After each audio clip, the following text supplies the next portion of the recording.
आज का मन्ना, परमेश्वर की दया।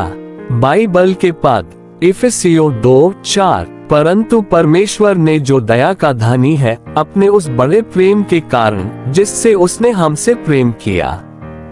इफिसियों 2:5। जब हम अपराधों के कारण मरे हुए थे तो हमें मसीह के साथ जिलाया, अनुग्रह ही से तुम्हारा उद्धार हुआ है। तीतुस 3:5। ये धार्मिकता के कामों के कारण नहीं, सेवकाई के शब्द। कुछ लोग पूछ सकते हैं, चूंकि परमेश्वर का प्रेम इतना अनमोल है तो दया क्यों होनी चाहिए? ऐसा इसलिए है क्योंकि मनुष्य दरिद्र है।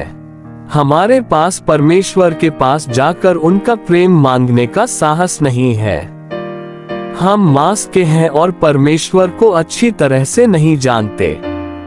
हालांकि परमेश्वर ने स्वयं को हमारे सामने ज्योति में प्रकट किया है, फिर भी हम उनके करीब आने की हिम्मत नहीं करते।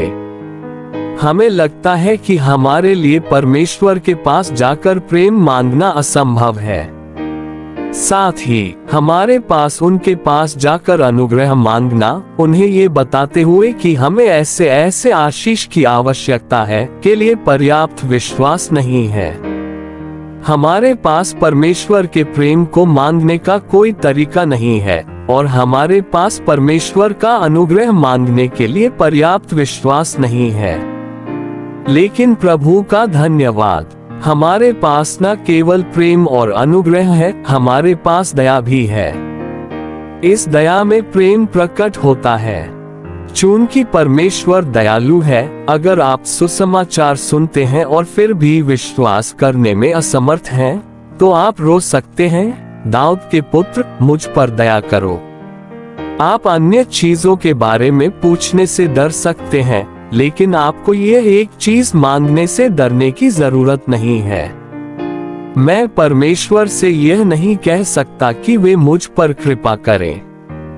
मैं उनसे यह नहीं कह सकता कि वे मुझसे प्रेम करें, लेकिन मैं उनसे ये कह सकता हूँ कि वे मुझ पर दया करें। अन्य चीजों के लिए हम उनसे पूछने की हिम्मत नहीं करते, लेकिन हम दया मांगने का साहस कर सकते हैं। परमेश्वर इससे प्रसन्न होते हैं। कल जारी। आमीन।